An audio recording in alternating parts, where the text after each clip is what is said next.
malfunction and death of neurons in the brain. So degenerative just means progressive and deteriorates over time. Some of the neurons produce dopamine, and one of the functions of dopamine is to control movement and coordination. So as the neurons that produce dopamine die, obviously less dopamine is produced, and that's where we're going to see some of the symptoms such as slow and reduced movements, rigidity, which is just stiff muscles really, balance impairment, tremors, which is the shaking that a lot of people have probably seen, and mood changes. Okay, so you all probably know what music therapy is, but it's just the use of music to facilitate changes in emotion, behavior, and physiology, and it forms a connection with the targeted individual. And there are two forms: active, which is an improvisation between the therapist and the patient. So basically, the patients are just going to play instruments, sing, sometimes they'll dance. And then there's passive, where the patient's at rest and they're just kind of listening to the music that they're hearing. So that picture would be active, and then the other picture would obviously be passive. Okay, so the study had two separate groups. The first group underwent weekly music therapy sessions for 13 weeks, and the second underwent weekly physical therapy sessions for 13 weeks. And each session was approximately an hour and a half to 2 hours, and before each one, they were examined, all the patients were examined by a neurologist. They just looked for emotional states, motor function abilities, stuff like that. So the physical therapy group did muscle stretching exercises. This was to kind of focus on rigidity and joint mobility. They did motor tasks. That was to work on movements, encourage movements. Balance training and weight shifting techniques was to work on the posture, movement strategies. That was to prevent falls and assist with poor walking skills that they had. And the important part of the physical therapy group was that no interaction occurred, and all the patients performed the exercises individually with just the therapist. They didn't have any interaction with any other Parkinson's patients. On the music therapy group, they listened to relaxing music and visualized images. They did choral singing, and with the choral singing, they were able to work on voice exercises, breathing techniques, and they also incorporated facial expressions. Rhythmic movements, these involved the use of the lower and upper limbs. Free body expression and invention and improvisation. These were basically just singing as they wanted to, playing instruments when they wanted to, and they could use piano, organ, percussion, and a high fidelity system. And the important part of this group was that they could participate in couples, in small groups, or in one large group. So sometimes they would just kind of grab an instrument and sing on their own with the music, or other times they would work in one big group. So one time, some of the patients used wood blocks and kind of like did arm motions with as they played the wood blocks. And the other patients that didn't have the instruments, they just kind of stomped and marched to the beat of the music. So it was kind of one big unified group. And all these are active music therapy forms except for the first one. So active music therapy was the main form used. Okay. My videos aren't that good, but they were best I could find. So I'm not going to show the first one. The first one was just ballroom dancing. So that would be an example of couples.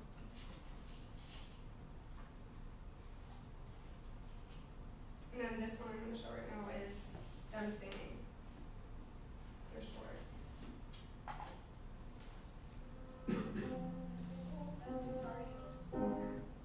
I'm SIDS certified. It's all vocalization. Okay, so this will be some exercise. Developing the voice with very specific drills so that they can be tested and proven to be effective. But singing does the same thing, and it's a lot more fun. And they do feel that their voices change. I was to the point where I couldn't verbalize very many words, and she's improved it. Every time I go out, family, my friends can hear the difference. I've always had it quite fun. Okay. So that was just kind of the voice training, and like that lady said, it helped her with her just speaking abilities.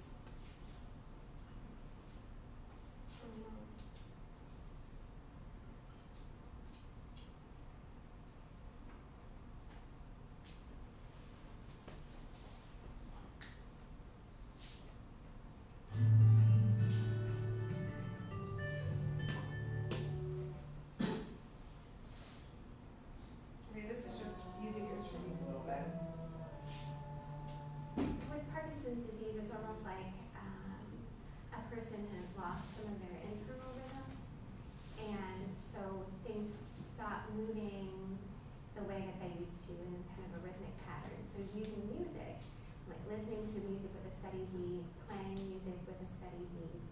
And practicing all of those things, we're hoping to kind of compensate for that loss.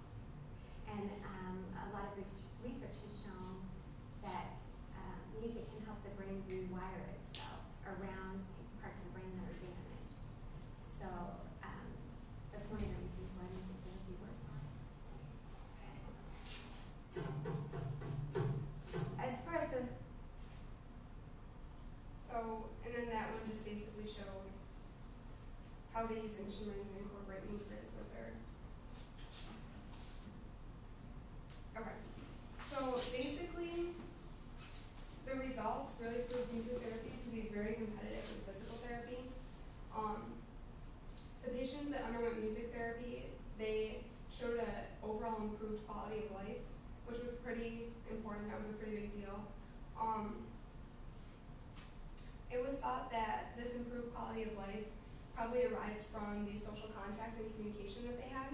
It kind of made the patients feel more enthused and gave them an overall better feeling of just well-being. And these positive emotions kind of made them more motivated. So it made them want to get up and move more, do stuff more. So it led to an improvement in movement. So there was kind of a connection between the arousal effect of music and increased movements and improvement in movements as well. But physical therapy, it did improve rigidity, so it relieved stiffness and improved movement, but that's all it did. It didn't make the patients any happier or anything. And they thought this was probably because it didn't incorporate emotional and motivational aspects of the patients themselves, so it wasn't easily incorporated into their daily lifestyles like the music therapy was. Doesn't engage their emotions. So why does music therapy work? Again, it involves the social contact and communication that I said before. It has the ability to instill relaxation, reduce anxiety, and stabilize internal rhythm formation processes. So internal rhythm formation processes would be cardiac functions, respiratory patterns, and release of stress hormones. It engages sensory organs. The rhythmic component of the music kind of triggers motor and emotional responses. So if it makes them feel happy or sad, kind of makes them want to maybe, get up and dance or whatever it makes them feel like. And then song components can correspond to bodily functions. So the tempo, if it's in correspondence with the beat of the heart, it can be soothing. If it's fast, it can create tension. Also pitch, they say that if it's really loud and high, it can be painful. And if it's a low pitch, it can be relaxing. And then again, the rhythms that can relate to cardiac function, breathing patterns, stuff like that. So basically, it's these aspects that allow the treatment of music therapy to be so successful. And I just thought it was pretty cool how just it compares so well to other treatments that are so respected. Like when I did work about Alzheimer's, I mentioned in my paper how music therapy actually worked better at treating one of the aspects of Alzheimer's than medication did. So, and then obviously in this case, you can see that overall the music therapy works better than physical therapy. So, I don't know, I thought that was pretty cool. So yeah.